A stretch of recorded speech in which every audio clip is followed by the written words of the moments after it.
Salut, bienvenue dans cette nouvelle vidéo, première vidéo face cam. C'est un peu intimidant comme concept, mais je suis très contente aujourd'hui de faire cette vidéo. Ça faisait un moment que j'y réfléchissais. Je vais vous faire un petit débrief en fait de cette année 2025 parce que ça a été une big année, il s'en est passé des choses. Et du coup voilà, je voulais vous faire un petit débrief des objectifs que je m'étais fixés en début d'année, si je les ai atteints ou pas. C'est un petit peu une vidéo, comment dire, une vidéo récapitulative, on va dire, de cette année, pour essayer de garder un petit peu une trace. Donc voilà, il faut savoir que je tiens, enfin vous êtes beaucoup à le savoir je pense, mais je tiens un journal depuis, on va dire, le début de la terminale. Je le tiens vraiment régulièrement. Et du coup, dedans, j'ai gardé une trace de tout ce qui s'est passé sur toute mon année terminale, qui a été une année forte en émotions. Et du coup voilà, je vais vous lire un petit peu ce qui se passe là-dedans. C'est parti.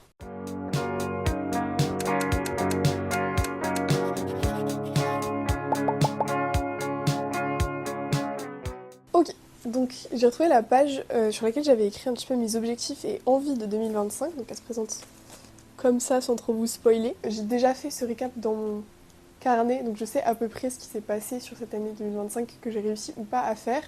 Globalement, je suis quand même hyper contente parce que j'ai réussi à beaucoup m'écouter et faire ce que j'avais prévu. Donc c'est parti. Premier objectif que j'avais écrit, c'était passer le bac et me donner en cours. Alors, me donner en cours, ça a été plus ou moins fait, puisque j'ai terminé le lycée globalement cette année. Un peu fou de fermer ce chapitre d'ailleurs. Passer le bac, c'est fait, et de quelle façon? Parce que j'ai passé le bac avec une mention très bien du coup. Je suis très très heureuse de cette mention-là. Je m'y attendais pas forcément, j'ai pas eu l'impression de travailler tant que ça par rapport à ce que j'aurais pu fournir comme travail, mais je suis quand même très contente, je m'en sors avec un diplôme. Donc ouais, passer le bac et me donner en cours, c'est fait, sacrément bien fait, très contente. Mon deuxième objectif, ça c'est celui que j'ai absolument pas atteint, c'était de finir au moins une toile. Il s'avère que depuis fin 2024, j'ai une toile que j'ai commencée, qui est chez mes parents. Je m'étais dit, ouais, 2025, je vais avoir le temps, je vais la finir et tout. Je n'y ai pas touché depuis le jour où j'ai écrit cet objectif-là. Je sais pas pourquoi j'ai un blocage avec cette toile alors que je sais que j'ai envie de la finir un jour. Mais j'arrive pas à trouver le temps, à faire les choses et tout. Donc pas de toile pour cette année. Un peu de créativité tout de même, étant donné que j'avais quand même des cours d'art plastique. J'ai sorti pas mal de vidéos, dont je suis assez fière quand même. J'ai écrit beaucoup, j'ai quand même été productive on va dire dans ce que j'aime faire, mais ouais, j'ai pas réussi à finir ce toile-là. C'est tant pis. Donc ensuite, le troisième objectif, c'était de prendre soin de ma santé mentale et de revoir la psy. Alors, j'ai toujours pas revu la psy. Il peut s'avérer aussi que il y a eu des petits problèmes avec cette dite psy, qui n'en était pas vraiment une. Donc je suis pas retournée la voir elle, et je suis pas retournée voir quelques spécialistes que ce soit.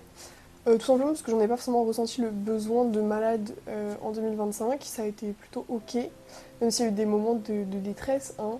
Mais j'avais des amis, j'avais de la famille, j'étais entourée, donc j'ai pas forcément eu besoin de voir la psy à ce moment-là. Je crache pas sur le fait de peut-être la revoir cette année, étant donné que ça va être une année avec pas mal de changements, mais ça, vous le saurez dans une très très prochaine vidéo. J'ai trop hâte d'ailleurs de vous la tourner et de faire ce que j'ai prévu parce que vraiment, bref, j'ai trop hâte de mener ce projet à bien. J'ai un projet en tête depuis un moment maintenant, donc vous saurez tout. Mais voilà, j'ai pas forcément revu la psy. Je le ferai peut-être cette année ou pas. Franchement, je me mets pas forcément la pression là-dessus. Je me dis que prendre soin de ma santé mentale, ça peut être aussi un cheminement purement perso et pas forcément accompagné par un professionnel. N'empêche que si vous avez besoin d'aide, faut en parler. Il faut en parler à vos proches, il faut en parler autour de vous et il faut trouver de l'aide chez des spécialistes. Je vous conseille à 2000% d'aller voir une psy, c'est très cool. Je l'ai pas fait, mais c'est très sympa. Donc ensuite, il y avait passer du temps avec mes amis et m'en faire de nouveau. Alors ça, c'est fait. Cette année, j'ai pu partir en Irlande avec tous mes copains. Ensuite, j'ai pris des vacances à la canoë avec mes copines, j'ai travaillé avec mes copines cet été et depuis la rentrée à la fac, je me suis fait un nouveau groupe de copines aussi, euh, avec qui je m'entends vraiment très très très bien. Je suis très reconnaissante de les avoir, de vous avoir, les filles, si vous regardez la vidéo. Et vraiment ça se passe super bien. Je suis trop heureuse de ce que ça m'a apporté. Enfin, je me suis vachement plus ouverte aux gens, j'ai l'impression, cette année. Je me suis pas trop renfermée sur moi-même et c'était aussi un petit peu une envie que j'avais de m'ouvrir, de faire des choses qui me faisaient peur.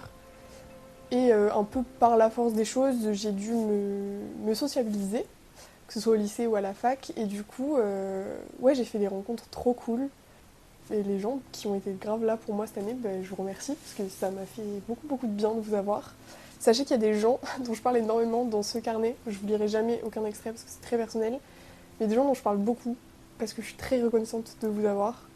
Euh, donc voilà, je vous aime, je vous fais des gros bisous d'ailleurs. Et pareil, les nouvelles copines, mais merci d'être là, vous êtes trop fun, vous êtes trop cool.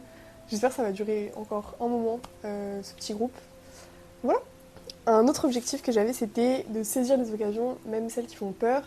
Alors ça, c'est plus ou moins fait parce que du coup, quand j'ai eu des possibilités de faire des trucs que j'avais jamais fait, je les ai faits. Mais en fait, j'ai pas forcément provoqué beaucoup d'occasions. Je suis pas forcément quelqu'un qui prend beaucoup d'initiatives qui font peur dans la vie. Ça encore, vous saurez tout à la prochaine vidéo. Mais j'ai tendance à beaucoup rester dans ma zone de confort. Après, ce dont je me suis rendu compte avec la rentrée à la fac, etc., c'est que en rencontrant de nouvelles personnes, en étant dans un tout nouvel environnement, donc à Bordeaux, je me suis obligée à faire des trucs que je faisais pas avant. Je suis beaucoup plus sortie. J'ai aussi pas mal fait de trucs toute seule. Je suis allée au cinéma toute seule, je suis allée dans des cafés toute seule. Et rien que ces occasions-là de passer du temps avec moi-même, ce qui me faisait pas mal peur avant en fait, de me retrouver toute seule, bah en fait ça m'a été hyper bénéfique. Donc j'ai créé des occasions très cool. Je suis contente, j'ai vécu plein de trucs cool et j'en vis encore beaucoup. Mais voilà, je pense qu'il n'y a pas eu énormément d'occasions folles. En tout cas, je pense que quand j'écrivais saisir des occasions, c'était vraiment des opportunités d'aventures folles, etc. Ça n'a pas forcément été le cas. J'ai pris des risques, notamment dans mes relations sociales, etc. Mais ça, on va revenir dessus. Mais j'ai pas forcément, je pense, provoqué les occasions. J'ai saisi celles qui existaient. J'ai fait ce qui me plaisait et je pense que c'est le plus important, on va dire, de cette année. Le sixième objectif, c'était écrire dès que je peux. Alors ça, pour le coup, je m'y suis pas mal tenue. J'ai essayé d'écrire dans ce carnet hyper régulièrement. J'ai écrit tout ça de pages en 2025.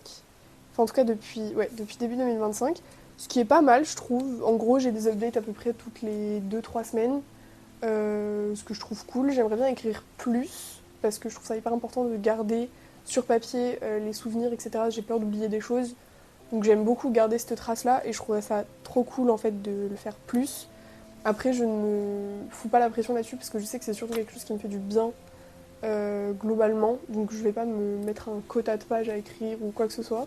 Pour le moment, je prends petit à petit le temps d'écrire le plus régulièrement possible, mais ça, on verra petit à petit. En tout cas, cette année, j'ai réussi à écrire assez. En relisant les pages, je me rends compte que vraiment, ça a été une année, si je puis dire, de bouleversement, de retournement de situation, de drama. Enfin, vraiment, il s'est passé plein de choses cette année et je reviendrai dessus plus ou moins après, si ça vous dit. Sachez que cette vidéo-là, c'est à la fois pour vous, parce que ça me fait plaisir de faire des vidéos, mais c'est aussi surtout pour moi, pour garder une trace de cette fin d'adolescence grossière, on va dire, parce que je reste quand même jeune, mais en tout cas, on commence un petit peu plus la vie d'adulte. Et je voulais garder une trace de cette année-là, parce que je pense que ça a été une année, pour le coup, vraiment charnière de ce que j'ai vécu. Et je suis super contente de garder cette trace-là. Donc ensuite, il y avait trouver une stabilité sociale et, entre parenthèses, romantique également. Alors, sociale, je peux pas dire que j'ai trouvé une stabilité. En tout cas, la stabilité à laquelle je pensais à ce moment-là n'a pas été forcément celle que j'espérais. J'ai perdu des amis, je m'en suis fait des nouveaux et je me suis séparée de personnes qui me correspondaient plus non plus. Donc j'ai pas forcément trouvé une stabilité, j'ai trouvé des nouveaux amis, j'ai trouvé des gens avec qui je me sens bien. Et je me dis que en fait une stabilité ça n'existe pas vraiment. Parce qu'en fait tout le monde grandit, tout le monde change, tout le monde bouge tout le temps. Et donc être stable ça voudrait dire jamais changer.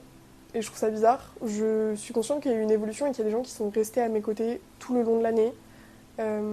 Livia, je t'aime Voilà, je le dis. Alors évidemment la famille, ça compte énormément, mais dans mes amis, voilà, j'ai des amis qui ont été hyper présentes toute l'année, depuis des années qui sont là et qui n'ont pas bougé, et ça me fait trop plaisir. Mais c'est vrai que je pense qu'une stabilité, ça se trouve jamais vraiment en fait. On s'entoure, mais on sera jamais vraiment stable, je pense. Mais sachez que je finis cette année 2025, je commence cette année 2026 très très bien entourée, très satisfaite des gens avec qui je suis, avec des liens vraiment forts avec les gens. Et ça me rassure énormément. Et je suis très reconnaissante pour ça, vraiment merci l'univers, merci les choses autour. Et du coup, romantique, on attaque un sacré dossier de 2025, ça me fait rire d'en parler parce que je pense que ce sera surtout les copains qui vont regarder. Et tout le monde est au courant de ce qui s'est passé, tout le monde est au courant que la stabilité n'a pas existé. Donc cette stabilité-là, on la met de côté. Enfin, en tout cas, l'année 2025 n'a pas été synonyme de, de calme, romantiquement parlant. Et je pense que 2026 va être une année plus de remise en question et d'être bien avec soi-même. Parce que du coup, en 2025, j'ai essayé de m'entourer, j'ai tenté des choses qui n'ont pas forcément réussi. Bien que je sais que je ne suis pas le problème de tout ce qui s'est passé, mais en tout cas, voilà. Je me laisse 2026 pour vraiment guérir, être bien avec moi-même, retrouver une relation stable avec ma personne et ne pas mettre d'attente sur les gens que je rencontre globalement. Parce que bon, voilà quoi, j'en ai assez eu en 2025, je ne demande pas plus de chaos s'il vous plaît. Je préfère m'arrêter là. Donc ensuite, les deux derniers objectifs, c'est deux objectifs plus culturels on va dire. Le premier c'est de lire au moins 6 livres. Alors ça, je vous avoue que je l'avais écrit. Je sais absolument pas si j'y suis arrivée parce que je n'ai pas gardé trace des lectures que j'ai faites cette année. Je sais que j'en ai lu, mais je saurais pas vous dire combien j'en ai lu en fait. Parce que c'était vraiment chaotique. Enfin, il y a des périodes où je lisais 3 livres par semaine, il y a des périodes où j'ai pas lu pendant 5 mois, genre. Donc je sais pas trop. Globalement, je sais pas trop, mais j'espère que cette année sera aussi enrichissante culturellement parlant.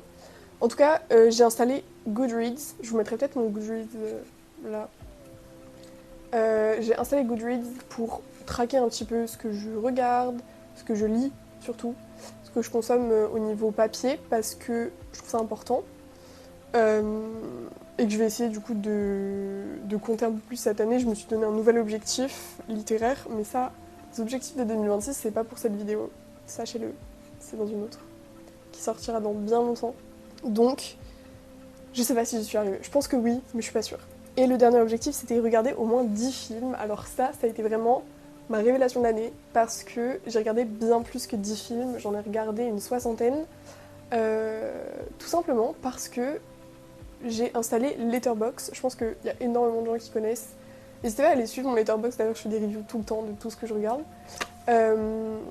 Mais du coup, ça m'a un peu, pas forcé, mais en tout cas, ça m'a donné plus envie de découvrir des choses. Ça m'a donné accès à beaucoup plus de références cinématographiques également. Donc j'ai regardé beaucoup de films. Et j'espère que 2026 sera aussi une année pleine de cinéma, parce que du coup, je me suis vraiment découvert une nouvelle passion pour la cinématographie en règle générale, que ce soit l'image, comment on la monte, comment on la filme, ou le scénario, ou les acteurs. Enfin, j'ai découvert plein de choses, c'est vraiment un univers qui me passionne, alors que je pense que je peux le dire, genre c'est devenu une de mes passions, le cinéma. Donc voilà, je suis très heureuse de cette année pour ça. J'ai découvert vraiment des pépites. Je vais juste faire un dernier débrief de cette année. Il s'est passé plein de choses en 2025. J'ai essayé de faire un peu chronologiquement ce qui s'est passé. Donc la première chose qui s'est passée, si je puis dire, en 2025, c'était en février. Nous sommes partis en Irlande, d'où les 3 vlogs qu'il y a sur ma chaîne à l'heure actuelle. Meilleur voyage, en tout cas, que j'ai fait pour le moment. C'était vraiment excellent. Je me suis rapprochée de personnes exceptionnelles. Je me suis rapprochée de mes copines aussi que j'avais déjà. Et on a découvert la seconde chose qui s'est passée cette année, c'est que je suis tombée amoureuse. Alors pas pour la première fois, sachez-le. Mais en tout cas, c'est arrivé. Écoutez, je décide aujourd'hui de n'en retirer que le positif, que je garde que les bons moments, les choses cool. Je pense que c'est une expérience, qu'elle se finisse bien ou mal, qui m'a fait grandir énormément. J'ai découvert beaucoup sur moi, beaucoup sur ma relation aux autres aussi, et sur ce que c'est d'être dans une relation au lycée, parce que c'est vraiment un cadre pour le coup particulier. Donc voilà, mais je reste reconnaissante pour l'Irlande pour ça aussi.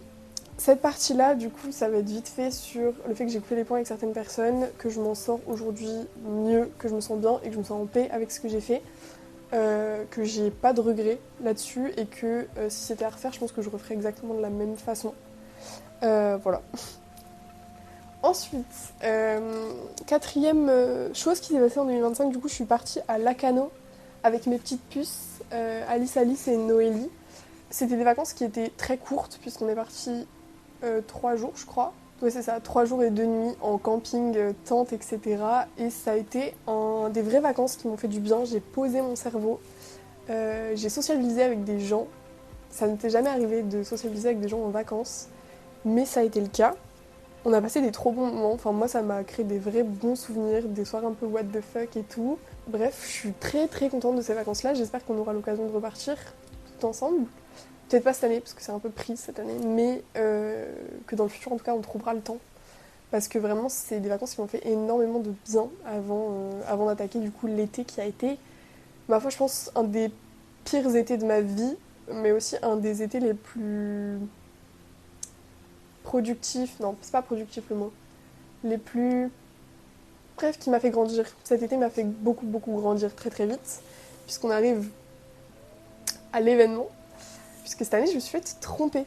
Je me suis fait briser le cœur complètement par une personne qui aujourd'hui, dont aujourd'hui j'ai plus aucun contact avec. J'ai coupé tous les ponts, tous les canaux de communication possibles. J'ai essayé de gérer cette rupture, slash fin de relation, slash drame dans ma vie tout simplement. De la meilleure façon qui soit, j'ai essayé de faire les choses en étant droite avec moi-même, en étant fidèle à ce que je pense. Et honnêtement, étant donné que je l'ai appris début juillet, c'est-à-dire en revenant de mes vacances avec mes copines, j'ai mis quasiment la moitié de l'année à m'en remettre. Parce que je pense que c'est une blessure qui se résorbe pas comme ça. Enfin, en tout cas, je suis pas habituée à ce genre de comportement de la part des gens que je fréquente. Et du coup, c'est vrai que j'ai mis du temps à vraiment l'accepter, avancer, etc. J'ai fait des erreurs, je suis un peu allée d'avant en arrière. En tout cas, j'ai mis fin à cette relation mi-juillet. Et j'ai aucun regret là-dessus. J'ai peut-être pas forcément bien géré la toute fin, parce que ça s'est un petit peu étiré dans le temps. Mais bon, j'en retire quand même que voilà, j'apporterai pas la même confiance aux gens. Je pense que ça m'a beaucoup changé dans mon rapport aux gens. Globalement, ça m'a pas changé uniquement dans mon rapport à mes relations amoureuses, mais aussi à mes relations amicales et globalement à l'importance que j'accorde aux gens dans ma vie, à la confiance que je donne aux gens dans ma vie. Donc j'accepte que ça m'ait façonné comme ça me fait pas forcément toujours plaisir d'y penser. Mais j'avance, je vais mieux qu'avant, beaucoup mieux. En tout cas, aujourd'hui, j'ai vraiment fait la paix avec ça. Enfin, j'en parle beaucoup plus en rigolant de la situation et en ayant un peu des flashbacks de la relation globale. Et de me dire qu'il y avait vraiment des choses dysfonctionnelles et que j'ai pas vu passer et je trouve ça très drôle. J'en pleure plus, Dieu merci. Mais voilà, ça fait partie de moi maintenant. Donc c'était un gros chapitre quand même de 2025, bien contente de passer en 2026 et de ne plus avoir à entendre parler ni de cette personne, ni de cette histoire. Voilà, je suis assez satisfaite. Finalement, peu après, j'ai eu les résultats du bac. Énorme accomplissement, parce que le bac, ça marque vraiment la fin de la vraie étape de notre vie de jeune, en tout cas. Je l'ai passé avec des épreuves qui me plaisaient, j'ai passé une épreuve d'art plastique qui n'était pas forcément facile, mais qui en tout cas m'a fait kiffer, enfin, parce que j'adore ça. L'anglais pareil, je me suis ressortie avec des résultats qui étaient cool. J'ai rendu fière ma maman et mon papa, donc je suis très contente. Je suis très contente de cette obtention du baccalauréat, mon deuxième vrai diplôme, parce qu'on a eu le brevet avant ça. Donc voilà, très heureuse. En vrai, le lycée me manque pas tant, je dirais, mais je garde quand même une grosse odeur de nostalgie de ces années-là. Je dirais pas que j'y retournerai, mais en tout cas, je pense avoir fait vraiment le maximum. I got the most out of mes années lycée, parce que vraiment, je savais que c'était une période qui allait me façonner en tant que personne, mais à ce point, peut-être pas. Et en fait, j'ai tellement grandi, j'ai tellement appris, etc., que vraiment obtenir le bac, aller voir les résultats, c'était vraiment la fin de tout ça, de tout cet arc. Et je trouvais ça trop bien. J'ai travaillé aussi cette année, enfin en 2025 du coup. Je me suis fait des sous, je peux financer des projets maintenant, je suis très contente. Je recommence à travailler cet été. En tout cas, c'est plus devenu quelque chose de normal pour moi dans ma tête de travailler maintenant. J'ai un peu plus aimé ce que j'ai fait cette année que l'année précédente. Donc je suis très contente. Voilà. Chose assez folle quand même cette année. Cet appartement, j'ai déménagé puisque je suis arrivée en études supérieures à Bordeaux. J'ai trouvé un appartement qui est trop génial. Je me sens vraiment vraiment bien. Faut savoir que avant de partir à Bordeaux, enfin au lycée, j'ai longtemps dit que j'irais pas faire mes études à Bordeaux parce que c'est une ville qui ne me plaît pas. Mon avis n'a pas changé sur la question. Je me sens toujours pas chez moi, enfin pas à ma place dans la ville en elle-même. Mais heureusement que j'ai réussi à créer un petit peu ce petit cocon qui est mon appartement. Je l'ai vraiment décoré à mon image. Je me sens chez moi, je me sens bien. Euh, voilà, très heureuse de ça. Le déménagement, ça a été un gros truc. Je vous ai fait une petite série de vidéos d'ailleurs. Le quatrième épisode était censé sortir avant la fin de 2025, évidemment. Bon, j'ai lâché l'affaire, je pense qu'il sortira juste jamais, parce qu'il est très long, il s'y passe pas grand chose. Désolée de vous décevoir peut-être, mais voilà, ça se termine comme ça, et je pense que c'est très bien. Vous m'excuserez si le cadrage a changé, il s'avère que mon téléphone a arrêté de filmer. J'avais que 25 minutes de rush de vidéo sur une vidéo de 1 heure, donc je suis un petit peu dépassée par les événements, mais c'est pas grave. Donc voilà, je me suis fait des nouvelles copines, ça se passe bien, je suis contente. J'ai un appart qui tue sa mère, franchement, je l'adore. Voilà. Donc pour conclure un petit peu cette vidéo de bilan de 2025, on peut dire que ça a été une année vraiment pleine de rebondissements, de chamboulements, de retournements de situation, de drama. Ça a été une super année. Je la garde dans mon cœur vraiment comme une année charnière, comme une année qui m'a beaucoup appris sur moi, sur les autres, sur ma relation aux autres, sur ce que j'aime pas, qui m'a apporté beaucoup, que ce soit humainement, culturellement, au niveau de ce que j'ai vu, ce que j'ai expérimenté, etc. Et j'en attends pas moins de 2026. Vraiment, j'ai hâte que 2026 devienne une année pareille excellente en termes d'expérience. Voilà. Je retiens 2025 comme toutes les leçons que j'ai retenues de cette année. Je vous remercie d'être toujours là, d'avoir suivi les quelques vidéos que j'ai sorties. J'essaierai d'en sortir plus en 2026 parce que vraiment j'adore faire ça. J'essaierai de peut-être faire des choses un peu différentes, des vlogs un peu plus travaillés. Voilà, parce que ça me plaît et que ça me fait kiffer, donc voilà. Je vous fais des gros bisous, je vous remercie et puis je vous dis à la prochaine. Voilà, passez une belle soirée, une belle journée, dépendant du moment où vous regardez cette vidéo. En tout cas, voilà, moi je vous aime fort et je vous fais des bisous.